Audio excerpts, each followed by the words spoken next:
Au nom du Père et du Fils et du Saint-Esprit, Amen. La paix de Jésus soit dans votre maison, sa paix et sa joie.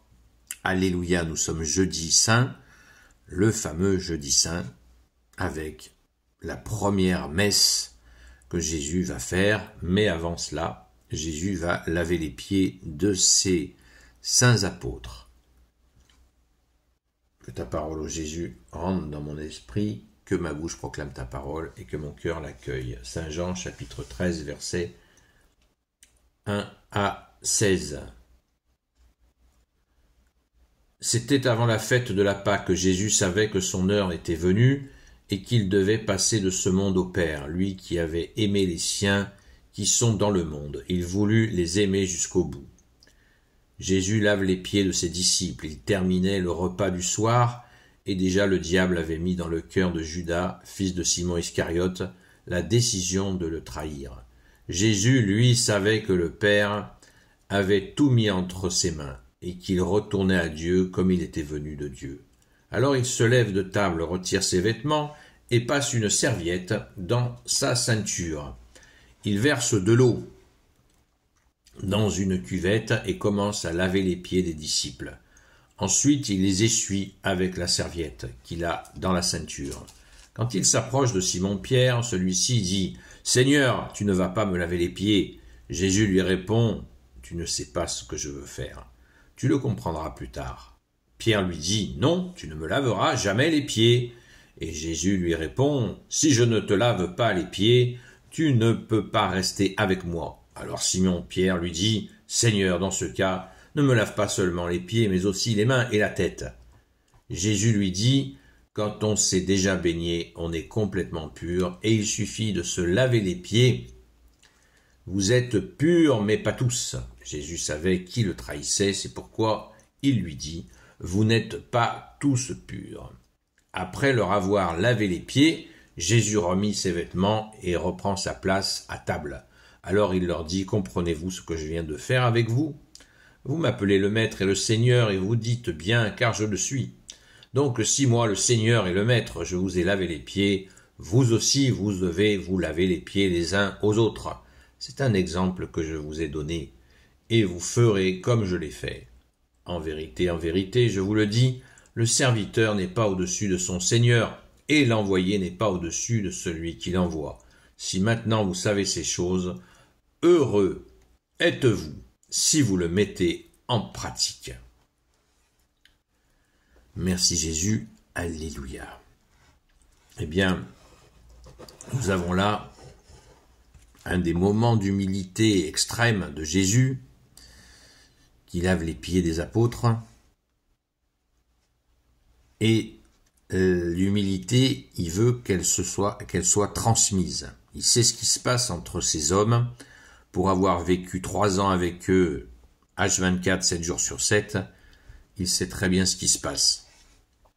Il sait très bien qu'il y a des moments où il y a eu des rivalités.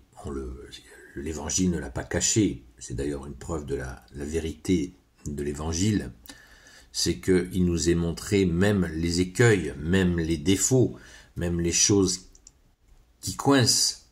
Cela nous est montré, ça montre bien la vérité. Quand on est dans le mensonge, on cache ce qui n'est pas terrible. Eh bien, les moments pas terribles des apôtres sont bien expliqués dans plusieurs séquences d'évangile. Donc Jésus, lavez-vous les pieds les uns entre vous, lavez-vous les pieds, qu'est-ce que ça veut dire? Eh bien, ça veut dire que nous avons des travers. Et ces hommes en avaient comme nous. Et il faut accepter que ce groupe des apôtres, qui a cette grâce infinie, comme aucun groupe humain n'en a reçu, dans toute l'histoire de l'humanité, eh bien, ce groupe-là qui soit dans ce lavage des pieds des autres, c'est-à-dire, on voit les défauts des autres, on est toujours plus prompt à voir les défauts chez les autres, un peu moins, et chez nous, on voudrait de la tolérance. Eh bien, entre eux, il veut qu'ils se lavent les pieds, c'est-à-dire qu'ils se lavent mutuellement de leurs travers pour pouvoir avancer, bien sûr, dans la mission, dans la propagation de la bonne nouvelle, afin que rien, et certainement pas cet esprit horrible qui est l'esprit de rivalité qui pourrait naître entre eux et mettre à mal la mission d'évangélisation, la transmission de la bonne nouvelle de Jésus, hein, l'unique évangile, ça veut dire la bonne nouvelle. Voilà ce que Jésus leur demande, et bien sûr, il y a une action surnaturelle, que Dieu sur terre, que tu es Jésus, lave les pieds des apôtres qui vont faire, dès que Jésus va partir à l'ascension, Jésus va leur dire qu'ils vont recevoir la force d'en haut, préparée par le Père, dit-il. Donc ils vont recevoir une force qui va faire en sorte qu'ils vont continuer ce qu'a fait Jésus. Quand on lit les Actes des Apôtres, c'est la continuité de ce qu'a fait Jésus. C'est ça la véritable Église catholique. Le rassemblement universel qui se met en marche pour poursuivre ce que fait Jésus, et c'est ce que fait l'Église, la Sainte Église catholique, depuis 2000 ans. Ça ne se cantonne pas aux murs de l'Église, les bâtiments. C'est profondément la poursuite de ce qu'a fait Jésus. Et les gens qui ont bâti ces cathédrales, ces chapelles, ces églises, ces abbayes, ces monastères, eh bien, ils ont bien sûr participé à cette continuité de ce qu'a fait Jésus. Mais je ne dénigre absolument pas tous ceux qui ont transpiré, certains en sont morts d'ailleurs, ont donné leur vie pour construire ces édifices. Donc, c'est la continuité. Et pour qu'ils puissent assurer cette continuité, Jésus les rend purs. Jésus le dira, en vérité, je vous le dis, le serviteur n'est pas au-dessus de son Seigneur et l'envoyé n'est pas au-dessus de celui qui l'envoie. Voilà. Jésus montre bien qu'il est celui qui va continuer à bâtir l'Église, comme tu l'as dit, bien-aimé Jésus, comme tu l'as dit à Saint Pierre, Pierre, tu es cette pierre, et sur cette pierre, je bâtirai mon Église, et les apôtres vont bâtir, avec Saint Pierre, bien sûr, vont bâtir l'Église, la continuité.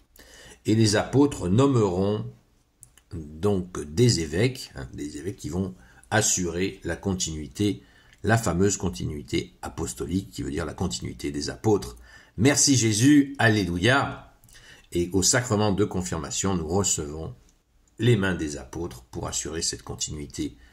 C'est une très grande responsabilité. Merci Jésus de nous la donner. Alléluia. Et de nous surtout à en être dignes et à ne pas dormir. Gloire au Père, au Fils et au Saint-Esprit. Amen. Et pour l'éternité, ô Jésus. Toi qui peux tout et qui porte tout, bien-aimé Jésus, s'il te plaît, je te confie toutes celles et ceux qui regarderont cette vidéo, ainsi que leurs proches, selon ta seule volonté, ô Jésus. Sainte Marie, Reine des cieux, toi l'Immaculée Conception, toi qui écrases le serpent, toi qui as la lune sous tes pas, toi notre Mère, Notre-Dame, Saint Joseph, toi le juste et le saint, toi le sage, toi la terreur des démons, toi le saint gardien de la Sainte Église catholique apostolique, Sainte Marie-Madeleine, notre chère Sainte Patronne, et vous, tous les saints et saintes, amis de Jésus, Saint Michel Archange, Saint Gabriel Archange, Saint Raphaël Archange, et vous tous les anges qui te servent au Jésus, je vous confie toutes celles et ceux qui regarderont cette vidéo, ainsi que leurs proches, selon ta seule volonté au Jésus. Rendez-vous ce soir à 20h sur la chaîne Seul Jésus Sauve, de 20h à 22h, et prions pour celles et ceux qui vont être baptisés ce week-end. À très vite.